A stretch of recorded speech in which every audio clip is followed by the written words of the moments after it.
Good morning, Wichita, and thank you to our media partners who are here this morning, and also our special guest, Senator Olitha Faust-Godot is here this morning. Really appreciate her attendance. I wanted to recap a bit about this week. At our workshop this past Tuesday, we heard more about this year's budget process. You can also check out the website www.wichita.gov/budget. We will have 2 more workshops on the budget on May 27th and June 24th. Also, during the month of May, all district advisory boards in the 6 districts, they will host a budget staff member who will present and engage residents on the budget process. We're also planning a social media engagement opportunity and additional engagements to help us shape this year's budget. This year's budget simulator is expected to launch on May the 5th. And as always, we welcome resident feedback by emailing the Wichita City Council. The city manager is expected to first present a draft budget for more community and council input to the council on Tuesday, July 15th, with additional presentations on August 7th, August 19th, and a final presentation and adoption of the budget slated for August 26th. The budget process is robust as it sets our priorities for spending and investment for the year. You can again track the budget process and the dates I just mentioned, as well as opportunities to engage at wichita.gov/budget. And speaking of community meetings, this is a reminder that next Tuesday, April 29th, we will host an en banc or joint meeting between the Wichita City Council and the Sedgwick County Commission.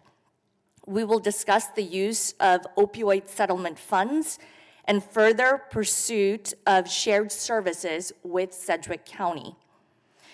Now, I'd like to invite Emily Hurst, manager of the Wichita Animal Shelter, and Aaron Walker, president and CEO of the Kansas Humane Society, to come up, bring a guest, and also talk about how our 2 agencies work together to serve animals right here in our community. Thanks, Lily. I really appreciate you having us. As mentioned, our wonderful partner, the Kansas Humane Society, also referred to as KHS, is here with us today. KHS finds homes for the majority of the cats and dogs and small animals who are abandoned at the Wichita Animal Shelter. We have a shared campus with KHS that was created just for this purpose. As the 2 largest shelters in the state, we work together for compassionate and effective animal services, helping more than 13,000 right now per year animals, like I said, every single year. On the municipal side, we have animal control officers who are responsible for public safety, animal cruelty, ordinance compliance, and the temporary sheltering of lost animals so that they have a safe place where their owners may find them for a full 3 business days.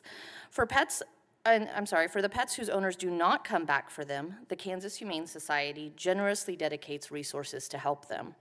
KHS not only finds homes for these animals, but they donate their staff time and resources to provide assessments and find rescue partners for the animals that they cannot take. KHS, just so you're aware, is a nonprofit who has stepped up for decades and committed to helping our community. The adoption fees cover less than half of their budget to provide these community resources and all the others that they provide for us. So they must fundraise to support their mission. Aaron, I just wanted to say that we're so thankful to have you as a partner. The compassion and the care that we see in your guys' work every day is very meaningful to us. Did you have a few words you want to say? Yes, thank you.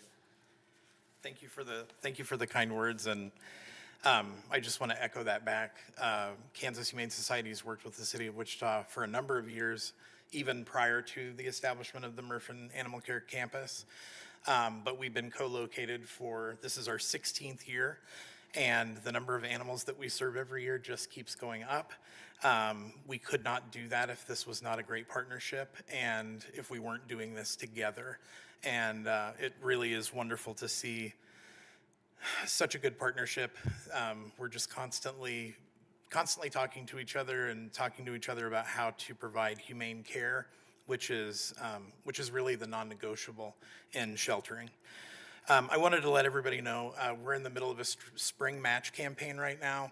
So up until May 2nd, any dollar that's donated to KHS is doubled, so you get to double your impact. That means that we can help way, way, way more animals just through this match campaign. We try to do match campaigns twice a year, and it really is a boon for our services. The city of Wichita is, I think, in the 50s in terms of city size by population, but we're in the top 20 in the United States in terms of animal population.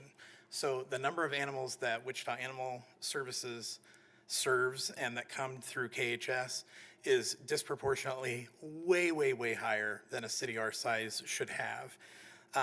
One of the things that contributes to that is the lack of local spay-neuter services. And due to the national veterinary shortage, we have not been able to provide community spay-neuter services for quite a while.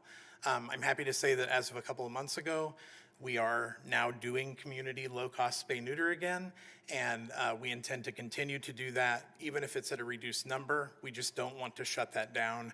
Spay-neuter is the way that we impact the future of animal welfare in our community, and so we're happy to continue to provide that. This week is National Volunteer Appreciation Week, and we are in the midst of appreciating our volunteers. If anybody has volunteered for Kansas Humane Society, if you come to the shelter, we're celebrating you this week. We can do that both for our volunteers and our fosters who are also volunteers, and we need fosters desperately. Animals do much better outside the shelter environment than they do in a shelter, so we're always looking for more fosters. We have a couple of events coming up. Community Service Saturdays. This is youth education programming. So for the next 2 Saturdays, from 9 to noon, kids grades 6 to 12 can come and volunteer. A parent doesn't need to stay with them. We have a program for them, and we have staff and volunteers who will be helping. On Sunday, April 27th, we have a shred event. Basically, if you have however much paper you want to bring to the shelter, we will take care of it and shred it for free. We have a person or an entity coming out to do that. All you need to do is bring a bag of treats. So that's a wonderful opportunity. Again, that's Sunday, April 27th from 1 to 3. And then I also wanted to let everybody know that we have a microchip and vaccine clinic. That is an event where we provide free microchips and free vaccines to people who need them, who can't afford them at their veterinary clinic. That's on Saturday, May 10th. That event is at Evergreen Community Center. That's another partnership that we have with the city, allowing us to use that space, and we appreciate that so much. If you are coming, come early, because we have a finite amount of resources, and once we get to the end of that list, we have to stop. Finally, I just want to say thank you again to the city for a longstanding partnership to serve the animal welfare community. I can speak from experience. Emily Hurst and Captain Purcell both very much care about animal sheltering in our community and animal welfare. And I am grateful that I get to work with them. I'm grateful that we have this partnership and that we are working together to try to help these animals because we can't do it by ourselves. So thank you again. I'm going to switch over. Can the camera see the dog okay? Awesome. So thanks again, Erin. Like I said, I'm so excited to see where our partnership is continuing to go. This beautiful gal right here is with us today. Her name's Sunshine. She was brought in as a stray, lost dog essentially over the counter to Wichita Animal Services on Sunday morning. She is one of many, many animals that have come in just so far this week. We had hoped the owner would come back for her, but so far they have not. So if the owner does not come to reclaim her, she will be transferred to the Kansas Humane Society for adoption. That's where she will be spayed and provided all of her preventatives. Her animal number is A175673. You can call the Kansas Humane Society if you'd like to place an adoption hold on her. I can tell you just from my time with her, she's super cuddly. She really likes to look out the window during drives, and she loves her outdoor time. Again, thank you, Erin. Thanks, Lily. We're fortunate to be able to be here. Thank you again, Emily, Erin, and also Sunshine.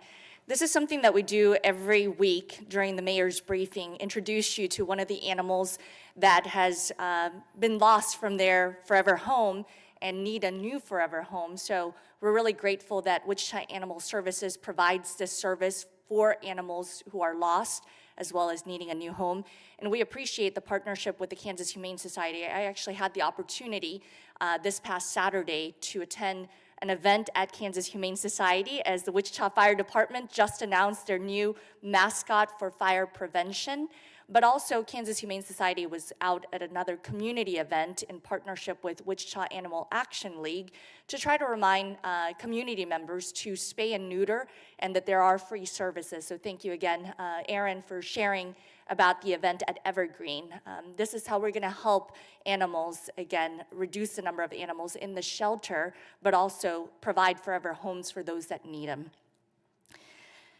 Well, now we're gonna switch over to streets. In street maintenance news this week, you'll notice lane closures for the next several weeks on I-235 between Broadway and the I-135 junction.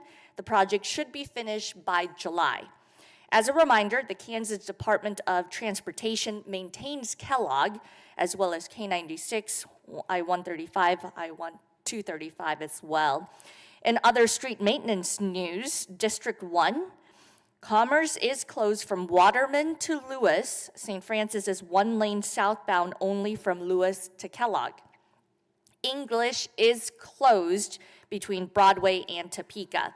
Now, Broadway is reduced to one lane in each direction between William and English. William is reduced to one lane westbound only between Broadway and Topeka is reduced to one lane northbound only between William and English. This project is for the private construction of the Wichita Biomedical Facility. Again, that broke ground last year, and as you can see, there's a giant crane in the middle of downtown Wichita, and you can see the progress of the biomedical facility as you drive by downtown. In District 3, the Southeast Boulevard is reduced to one lane in each direction from Pawnee to South Wassell. Southbound I-135 off-ramp onto Pawnee is closed and will reopen mid-May. This is for the reconstruction of a sanitary sewer pipe.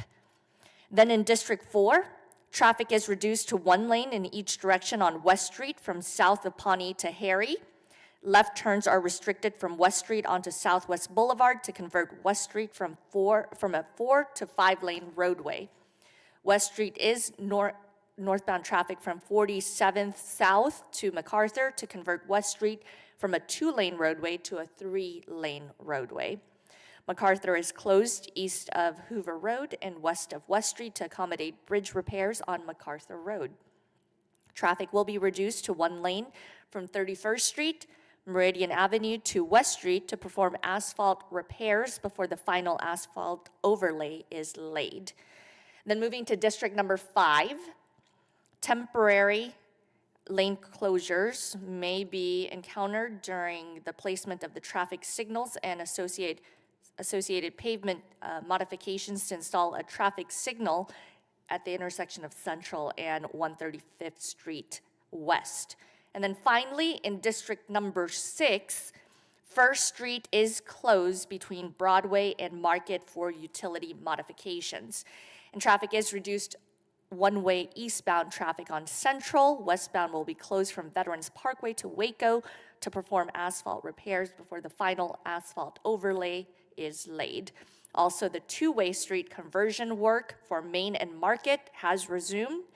The overlay will be placed on both within the next couple of weeks and expects full conversion to be completed in May.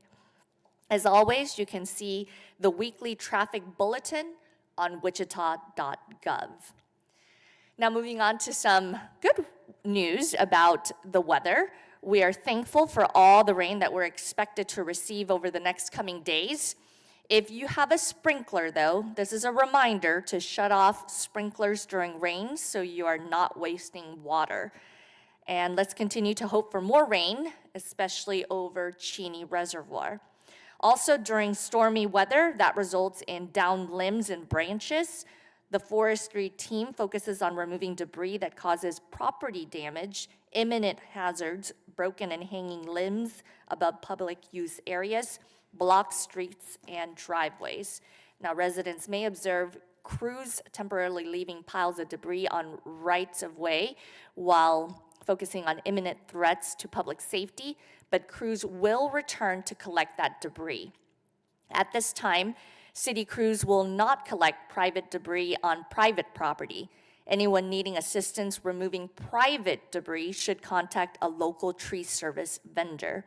You can report downed trees or limbs on wichita.gov/report an issue. You can also download the app from the city of Wichita to report those issues as well. And as a final reminder, we are still in stage 2 of the drought. Unfortunately, the rain has not helped improve the nearly 8 feet below normal levels at Cheney Reservoir, so we do continue to have water restrictions. You can find more information at wichita.gov/SaveWichitaWater or SaveWichitaWater.com. And I like to end mayor's briefings with good news. So I wanted to congratulate the Wichita Fire Department with their new mascot. They retired Sparky, the fire prevention dog mascot, last Saturday after 25 years in service. And we welcomed the new mascot named Riggs to the fire department. You will see Riggs around the community, and the fire department is always looking for partners to share information about fire prevention and fire safety.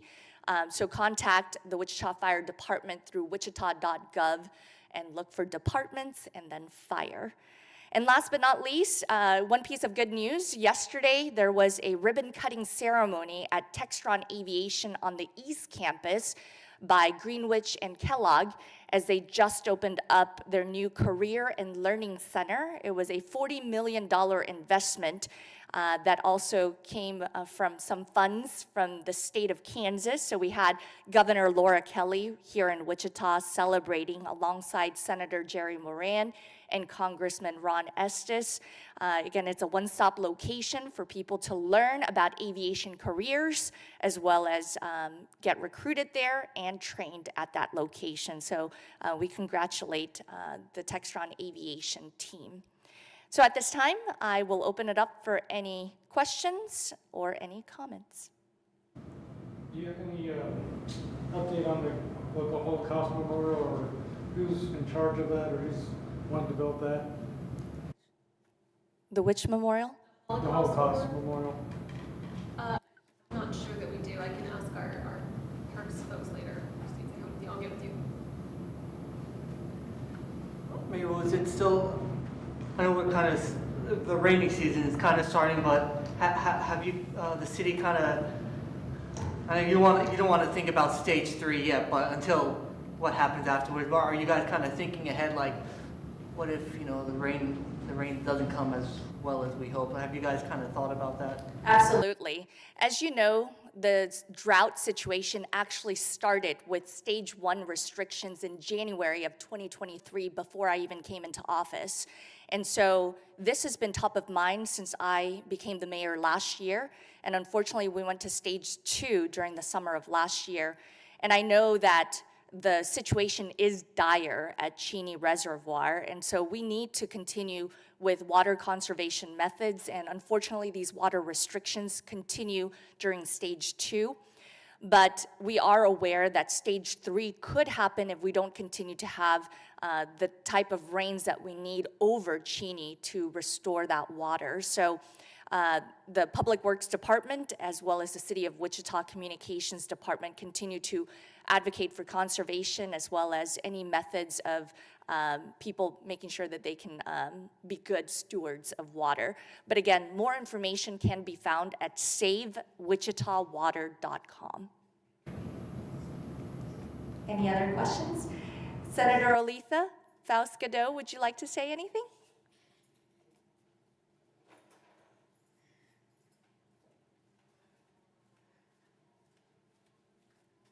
Good morning, Mayor, and thank you so much for allowing me to say a few words.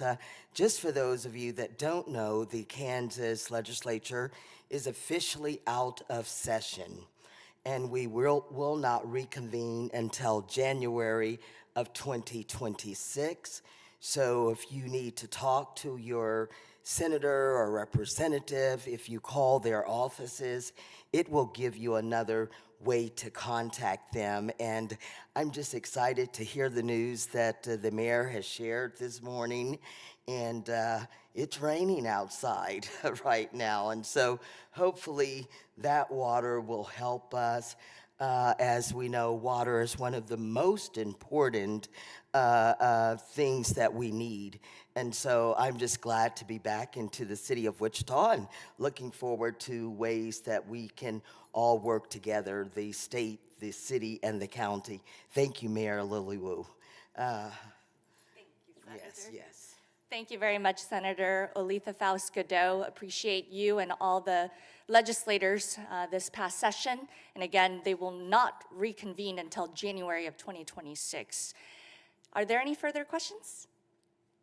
I see none. Have a wonderful week and stay safe.